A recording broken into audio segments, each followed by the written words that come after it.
예, 오늘 말씀은 갈라디아서 2장 19절, 20절 말씀이 되겠습니다.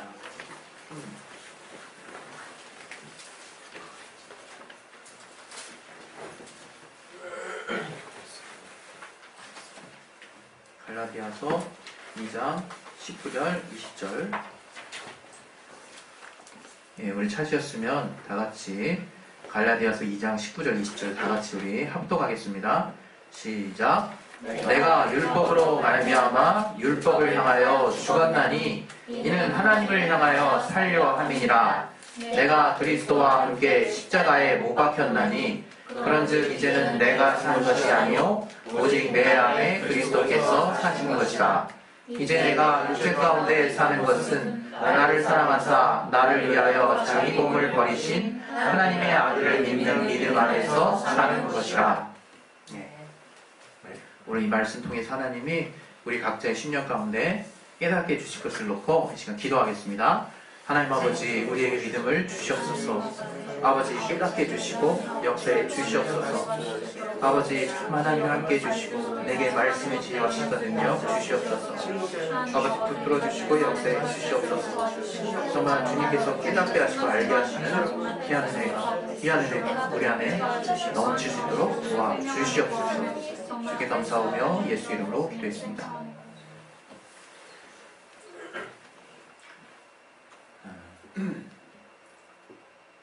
우리는 사실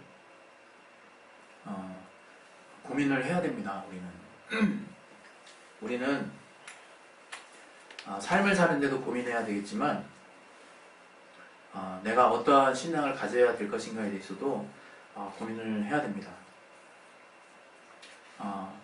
어떤 순간이 다가와도 내가 결코 내버리지 말아야 할, 내려놓지 말아야 될 귀한 가치가 있는 거거든요. 우리가 신앙한다고 이제 신앙생활을 우리가 하고 있지만 또 하나님을 각자의 모습을 따라 다양하게 사랑하고 또 나아가고 있지만 주님이 하나님의 방법대로 우리에게 그분을 사랑할 수 있게 하셨다는 것에 여러분이 생각을 하셔야 돼요. 그리고 고민을 해야 됩니다. 근데 그 하나님의 방법대로 사랑하게 하셨다는 그 또 말은 뭔가 답답하게 정말 힘들게 하나님을 찾아간다는 걸 또 의미하지는 않아요. 되려 하나님이 원하시는 방법대로 나아가는 그 길은 좁은 길임에도 불구하고 우리가 성령을 통해서 알게 되면 정말 하나님을 전심을 다해서 사랑하는 자라면 너무나 쉽게 표현할 수 있는 또 길임을 알게 돼요. 오늘 하나님께서 우리에게 또 동일한 많은 또 주제 중에 또 동일한 우리가 과거에 많이 들어왔을 것들에 대해서 또 말씀을 또 하시는데요. 하나님이 신실하시다고 하는 거예요. 하나님. 우리 성경에 보면 야고보서 1장 17절에 하나님은 변함이 없으시고 회전하는 그림자도 없으시다는 표현이 있어요. 회전하는 그림자가 없다라는 표현은 태양 안에서 일어나는 일이거든요. 태양 안에. 여러분이 아마 어렸을 때 학교 운동장에서 스스로가 해시계가 돼본 적이 있을 거예요. 예, 운동장 중앙에 이렇게 서 있죠. 모래바닥 위에. 그럼 신기하게 그림자가 어떻게 돼요? 돌아가죠. 그림자가 슬슬 움직인다. 점점 짧아지기도 하고 길어지기도 하고. 그러다가 어떤 사람은 예수 믿는 사람이 이런 표현 쓰기 그렇지만 운 좋게도 머리 정중앙에 해가 딱 있다. 정오. 그러면 그림자가 안 보이죠. 잠깐. 레몬과 합체돼가지고 그러다가 또 슬슬 이제 나타나요. 그림자가 빙글빙글 돌아갑니다. 여기 오래 서 있는 분들은 아세요. 왜 어린 나이에 그렇게 오래 서 있으셨어요? 저한테 개인적으로 질문하지 마시고 그게 서 있는 그게 그랬던 적 있죠. 근데 그게 뭐냐, 이 만들어진 피조된 태양은 그림자를 만든다는 거예요. 이게 무슨 뜻입니까? 그림자는 어두움을 말하는 거거든요. 어두움. 아무리 찬란한 우리의 두 눈을 뜨고 도무지 볼 수 없는 사람 중에 태양 정면을 응시할 수 있는 사람은 없죠. 그렇게 볼 수 없는 피조된 태양조차도 그림자를 만든다는 거예요. 그림자는 때로는 짧기도 하고 길기도 해요. 또 어느 각도에 따라서는 굉장히 나보다 지나치게 크고 어둡죠. 이것은 우리의 삶이 참 기복이 있다는 걸 또 말하는 것 같아요. 우리의 삶이 계속 변하는 거죠. 그래서 우리는 어디에 장단을 맞춰야 될지 모를 때가 많아요. 예? 제가 그렇게 길지 않은 지금 세월을 산 이 마당에도 참 별일이 다 있었던 것 같아요. 어떤 날은 정말 예수 믿고 난 다음에 오늘 하루 마라나타 하시옵소서, 주 예수여 어서 오시옵소서, 이런 생각이 든 날도 있었어요. 어떤 날은 좀 오래됐으면 좋겠다, 주님 좀 이렇게 나중에 오셨으면 좋겠다, 이제 이런 생각 한 날도 있었고, 참 우리의 삶을 보면 기복이 엄청나게 심하다, 이거 엄청나게. 그래 언제 그랬냐나 하는 듯이 내 모습을 또 이렇게 추스리죠. 근데 우리가 성경을 통해서 또 성령을 통해서 알게 되는 하나님은 이 회전하는 그림자가 없으신 분이라는 거예요. 하나님의 빛이 너무나 찬란해서 그림자를 만드실 수 없다는 거예요. 그리고 그분은 영원히 변치 않은 빛이시기 때문에 우리가 믿을만 하다는 거예요. 그래서 우리가 신실하다고 표현하는 거예요. 신실하다. 하나님은 신실하시구나. 진실로 그분만을 믿을 수 있구나. 그것을 여러분이 삶과 신앙 가운데 체험하는 게 정말 엄청나게 중요합니다.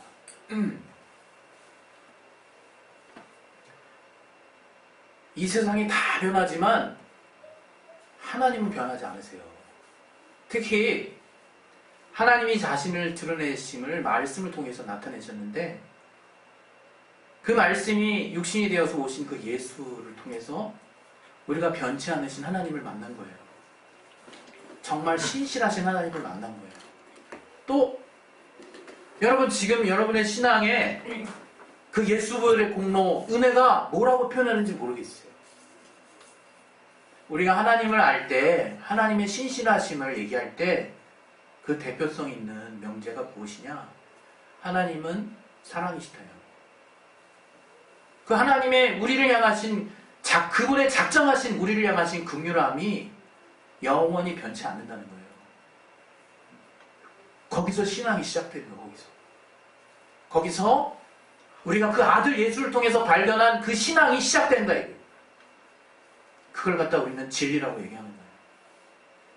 그렇게 발견한 그 사랑 앞에서 무엇이든지 내려놓을 수 있게 되는 것을 우리 신앙이라고 얘기하는 거예요.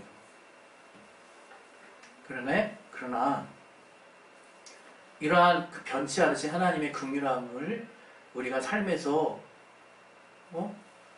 제대로 경험하지 못한다. 심지어는 저조차도 이제 목회서신에 써놨지만 그 복지재단에서 이제 다큐멘터리 기획하는 어떤 프로를 보고도 제가 새삼 깨닫게 되더라고요.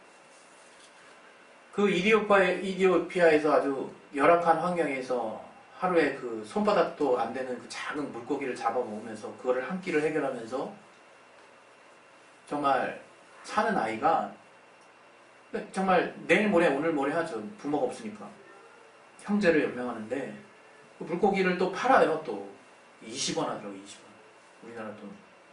근데 그 아이에게 꿈이 뭐냐고 물어봤을 때 여기 있는 사람들 고쳐주는 의사가 되고 싶다고 얘기를 하더라고요.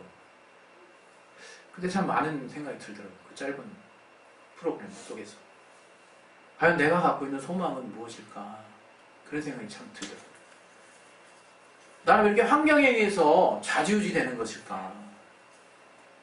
별것지도 않은 환경일 텐데 사실은 내 육체가 고난을 다 어느 수준을 내가 작정하고 나면 넉넉히 이길 수 있는, 하나님이 감당할 시간만을 주신다고 하신 그 약속 안에 있는 그런 시험일 텐데 여전히 계속 흔들리고 있는 저 자신을 봐요. 참 인간은 수시로 변하는 존재구나, 어쩔 수 없구나, 이런 생각하죠.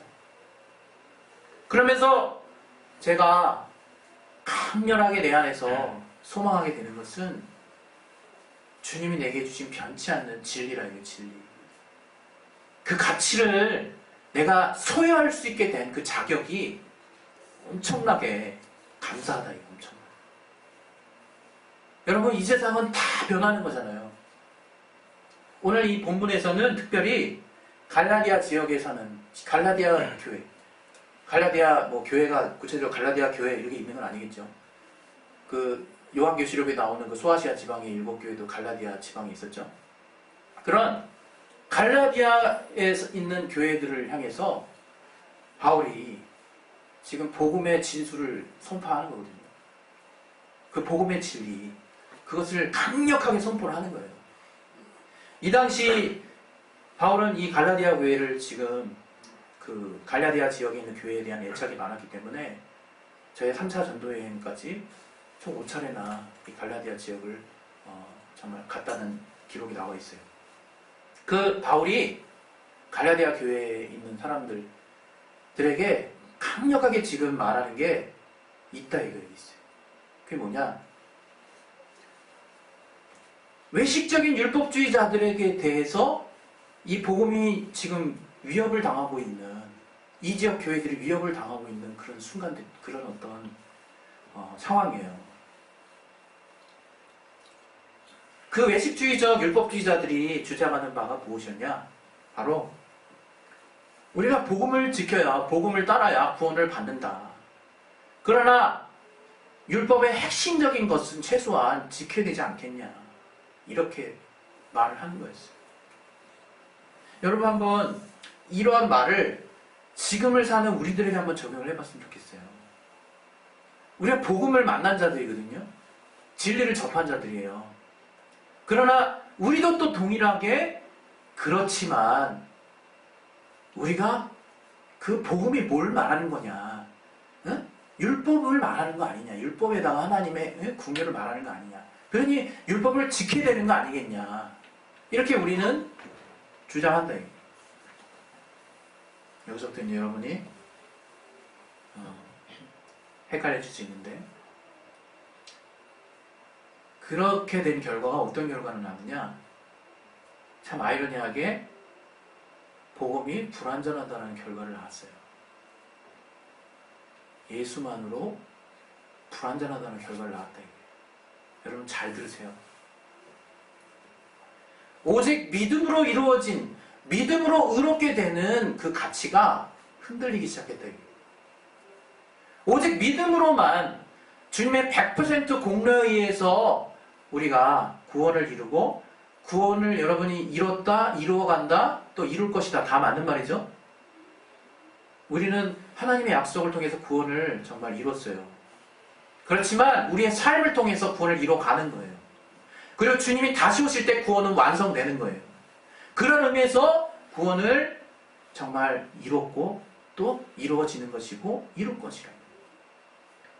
우리의 믿음을 장담할 수 없다, 이런 말을 하죠. 맞는 말이에요. 불안하라고 하는 말이 아니에요. 불안하라. 믿음에 있는가 점검하라는 말. 믿음에 있는가. 믿음에 있는가 점검, 약속에 있는가 점검하라는 거예요. 우리의 믿음이. 이 오늘 5절에도 뭐라고 표현되어 있냐면, 우리가 일시라도 복종치 아니하였으니 이는 복음의 진리로 너희 가운데 항상 있게 하려 함이라, 이렇게 말해요. 항상. 이 항상 있게 하려 함이란 이 헬라어 말 뜻은요, 지금부터 계속 쭉 한시도 정말 이탈됨이 없이라는 뜻이에요. 과연 내가 복음을 가지고 항상 변함없이 유지하고 누리고 인정하고 살고 있냐, 이거예요. 그게 중요한 포인트라, 이거 지금. 우리는 신기하게요, 참 우리는 정말 유한해서 그 복음이 감사한 것 같아요. 그 회개의 복음이 감사한 것 같아요. 돌이킬 수 있는 기회가 있다는 게 감사한 것 같아요. 우리는 늘 마음이 변해요. 환경이 좋아지고 하면요, 내 환경이 어려워지면요, 도리어 그 사람이 더 복음적이야. 근데 내 환경이 좋아지면요, 곧바로 율법적인 사람이 돼버려요. 곧바로. 누구 말할 것도 없습니다. 곧바로. 여러분, 율법의 길이 어렵습니까? 복음의 길이 어렵습니까? 우리 흔히 일반적으로 쉽게 그냥 생각해요. 그 율법을 다 따랐던 그 이스라엘 사람 얼마나 힘들었을까? 야, 또 그 바리새인 봐, 율법의 그 구전으로 전해지는 전통까지 일 다 지켰으니 얼마나 정말 힘들까라고 우리는 생각할 수 있어요. 그러나 저들이 그 율법의 전통을 지킴을 통해서 얻게 되는 그 영예를 생각해 보셨습니까? 이 말이 되게 아이러니하게 정말 선포되고 있지만, 그 율법을 다만 나를 죽이는 용도로 사용하지는 않았던 것 같아요. 하나님을 사랑하여 지키는 용도로만 사용하지는 않았던 것 같아요. 대개는 그 율법을 통해서 율법에 정말 드러나는 영예를 같이 취했어요. 내가 그 율법을 지키는 것을 통해서 나 스스로 의로워지고 있더라 이거예요. 나 스스로 자랑이 되고 있더라 이거예요. 나 스스로 하나님의 선민이 되고 있더라 이거예요. 내가 정말 흠이 없다라고 생각하게 되고 있더라 이거예요. 결과적으로 복음을 떠나가고 있더라. 점점점 복음과 멀어지고 있더라. 복음과. 오늘 바울이 우리에게 지적하는 것. 이 갈라디아 7교회, 갈라디아 지역, 예루살렘과 사마리아 땅끝, 저들에게서 땅끝은 지금 갈라디아 지역도 포함이에요. 우리 지금 사는 우리들에게 동일하게 하는 말씀인데, 그 말씀이 정말 이제 율법의 유력한 것들로 우리가 혼탁해졌다 말하고 있는 거예요. 율법이 우리에게 정말 보여주는 유력한 모습들로 우리가 정말 우리의 신앙이 짬뽕되고 있다. 여러분, 복음을 위해서 살 준비가 되어 있습니까? 그것은 내가 내 몸을 불사르게 주님을 위해서 내어주는 것을 단지 의미하지 않아요. 우리 고린도전서 13장에 보면요, 우리가 알고 있는 사랑장이 있잖아요. 사랑장. 그걸 보면 뭐가 참 많이 느껴져요. 이렇게 신앙생활이 이렇게 성장할수록 보면 볼 때마다 다르게 느껴져요. 여러분도 동일하게 정말 신앙이 성장할 때마다 여러분이 접하시는 성경이 다르게 느껴지잖아요. 고린도서 13장은요, 처음에 1절부터 4절까지는 내가 어떤 표현을 할지라도 사랑이 없으면 이런 전제로 계속 설명을 해요. 근데 그 내용이 아주 그 형언할 수 없는 수준이에요, 사실. 그 내용 중에는 내 몸을 불사르게 내어준다는 표현도 있거든요. 주님도 한때 주님이 말씀하신 친구를 위해서 자기 목숨을 버리는 그 진정한 친구다. 나는 너의 친구다. 주님이 그러셨잖아요. 아니, 자기 몸을 불사르게 내어줄 정도인데 사랑이 없어? 벙벙한다. 뭘 말하고 있는 걸까? 그러면서 5절부터 사랑에 대해서 설명을 해요. 사랑은 온유하고 이렇게 설명하죠. 마지막에 모든 것을 참고 절제한다는 표현이 나오죠. 7절에. 하나같이 그 세트가요, 잘 안 보여. 드러나지 않아. 별로 티가 안 나. 근데 앞에 4개는요, 기가 막혀요. 누가 봐도 주님을 사랑하는 자야. 열정적인 정말 그 시대, 주님 시대에 막 열성파 당원들이 있었어요. SNF파. 정말 이 사회의 전복을 꿈꿨던 열심파들. 네? 그런 정말 부류들 같아요. 과연 우리의 신앙의 중요한 가치가 무엇일까? 선으로 악을 이긴다는 게 뭘까? 내가 드러날 자리에 주님이 드러나시게 한다는 게 뭘까? 왼손이 하는 것을 오른손이 모르게 한다는 게 뭘까? 너희 상급을 저 하늘에 가서 받으라는 말이 도대체 무슨 뜻일까? 너희는 겸손하라는 뜻이 무슨 뜻일까? 고민 안 할 수 없다. 이게. 정말 고민 안 할 수 없어요. 여러분, 하나님 신실하시거든요. 우리 마음을 다 하면 되는 거예요, 여러분. 내 마음을 하나님밖에 못 봐요. 하나님 보이지 않는 분이세요. 정말로 여러분 중에도 아쉽지만 너가 나를 이렇게 사랑하는구나, 그렇게 하나님 보신다는 거예요. 그럼 여러분 억압받으라고 하는 말이 아니라 이거예요. 우리가 다른 사람 앞에 보일 필요도 없다 이거예요. 사실은 굉장히 제가 한때요, 그 하나님의 계명을 놓고 고민 엄청 많이 했어요. 10계명일 텐데 10계명 그러면 이러죠. 1계명부터 4계명까지는 대신계명, 5계명부터 10계명까지는 대인계명. 그 중에서 대인계명 중에 이런 내 부모를 공경하라. 그건 철저히 지켜야 되겠다. 대신계명, 그래 하나님밖에 없지. 이러면서 막 율법 외우듯이 막 그렇게 막 계속 내 안에서 막 돌이키고, 거짓 증거하지 말아야겠다. 거짓말 나쁜 거구나. 내 이웃의 것에서 뭐 사람이든 재물이든 어떤 거든 탐내지 말아야겠다. 근데 그것을 갖다가 이 신약의 어떤 지혜로운 사람이 율법을 두 가지로 압축했다. 하나님을 사랑하고 내 이웃을 사랑하는 거죠. 우리 계명을 지켜야 된다 하면서 내가 그렇게 억압적으로 주님을 향해서 막 고민하던 그 내용들이 사랑하라는 거예요. 주께서 요한일서의 요한을 통해서, 요한은 하나님의 사랑을 엄청 받은 사람이에요. 요한만 만세 되도록 순교 안 하고 만세 되도록 이렇게 장수했잖아요. 반모섬에서. 근데 요한이 마지막 순간에까지 외쳤던, 설교단에서 외쳤던 말이 그 말이잖아요.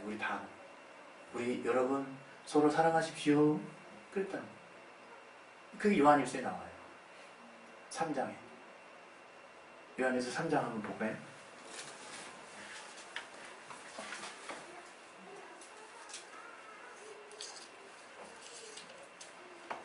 23절.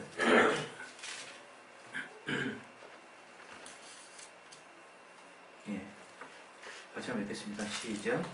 그의 계명은 이것이니 곧 그 아들 예수 그리스도의 이름을 믿고 그가 우리에게 주신 계명대로 서로 사랑할 것이니라. 예. 이건 똑같이 요한복음 15장에도 나와요. 14장에도 나와요. 우리가 그의 계명들을 지킴으로 그의 사랑 안에 거하나니, 이렇게 말하고 있어요. 근데 그 계명을 알아봤더니 그 계명이 무엇이냐? 하나님을, 예수 이름을 믿고 그 이름을 믿는 믿음 안에서 서로 사랑하라는 거예요. 이것은 너희가 옛부터 드린 계명이니, 이렇게 요한이 말하고 있어요. 여러분, 우리가 무엇을 지킬 것에 대한 의무를 다하기 전에 내가 과연 하나님의 사랑을 알고 있는가, 하나님을 어떻게 사랑하고 있는가, 그것을 돌아봐야 될 때라고 생각해요. 하나님 신실하신 분이십니다. 절대 여러분 정말 뒤통수 안 치세요. 네? 이런 표현 하기가 민망하지만 절대 여러분의 뒤통수 안 치세요. 끝까지 신뢰함으로 하나님을 믿으셔야 된다. 그게 진리라요. 그게 하나님 우리를 향하신 변치 않은 사랑이 진리로 우리에게 주신 거예요.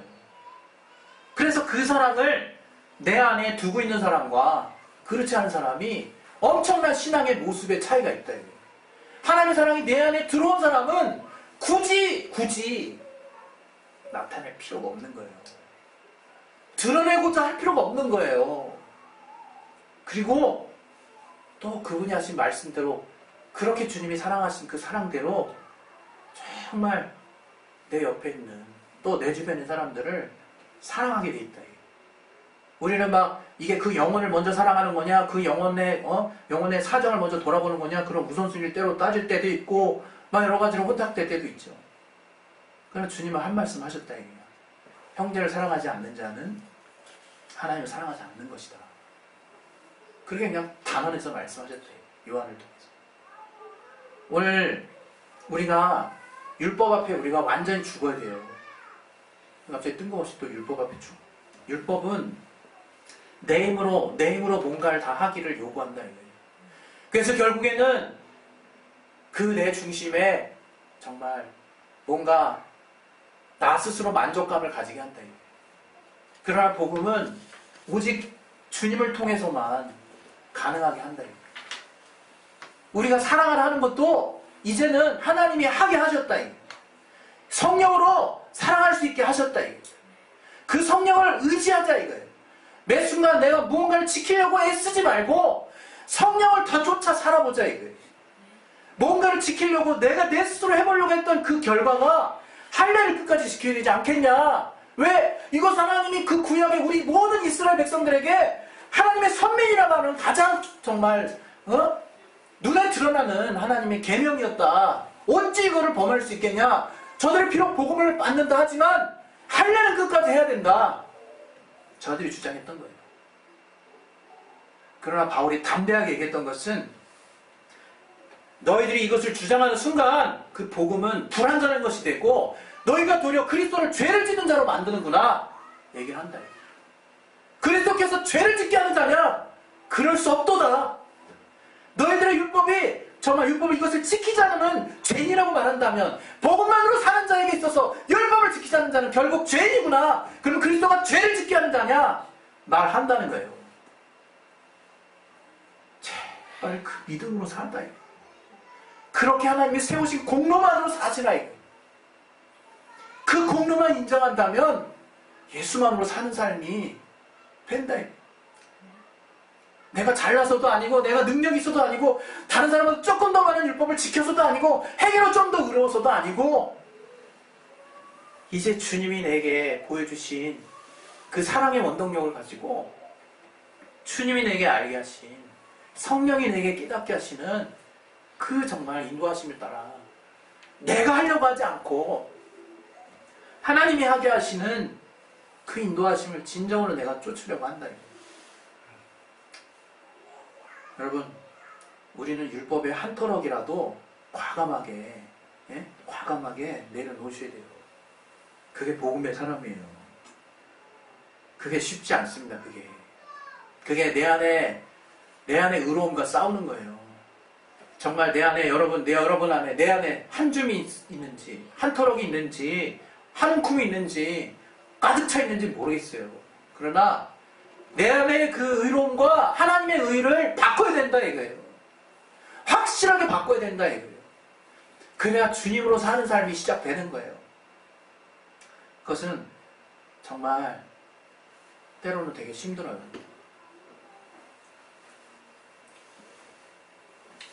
네. 이제 우리 이 시간에 기도할 건데요. 정말 복음으로 산다는 거, 하나님의 공로로 산다는 거예요. 하나님의 공로로. 정말 주님이 우리에게 이루어 놓으신 공로로만 산다는 거예요. 내가 무언가 하려고 하자. 그러면 아무것도 지킬 필요가 없는 것이냐? 그게 아니라 주님이 내게 주신 그 사랑이 여러분에게 동력이 되게 하시라 이거예요. 주님이 내게 주신 그 은혜가 여러분에게 동기가 되게 하시라. 그게 동기가 된 사람은 그로 말미암아 행해진 그 행위가 절대로 앞세워지지 않고 드러나지지 않고 자랑되지 않습니다. 그러나 그 사랑이 동기가 되지 않는 그 행위는 그 행위 자체가 의로움의 동기가 되는 거예요. 의로움의 구체적인 근거가 되는 거예요. 사랑을 초월했기 때문에. 주님의 변치 않는 신실하신 사랑을, 그분의 긍휼하심을 내가 그것에 대한 믿음을 넘어섰기 때문에 이제부터는 내 것이 되고 있더라 이거예요. 복음이 점점 멀어지기 때문에. 이것은 사실은 우리가 신앙을 통해서 평생 따라가야 되는 것입니다. 그러나 이 복음의 핵심, 오직 예수로 말미암아 이루어진, 오직 믿음으로 말미암아 우리가 의롭게 되는 이 가치가 단지 한순간에 그래 이것은 내 영혼의 구원에 속한 것이지 이제 삶은 열심히 이렇게 하다 보면 여러분 또 여러분이 살게 됩니다. 그것을 주의하라고 하는 거예요. 그것을 절대 경계하라고 하는 거예요.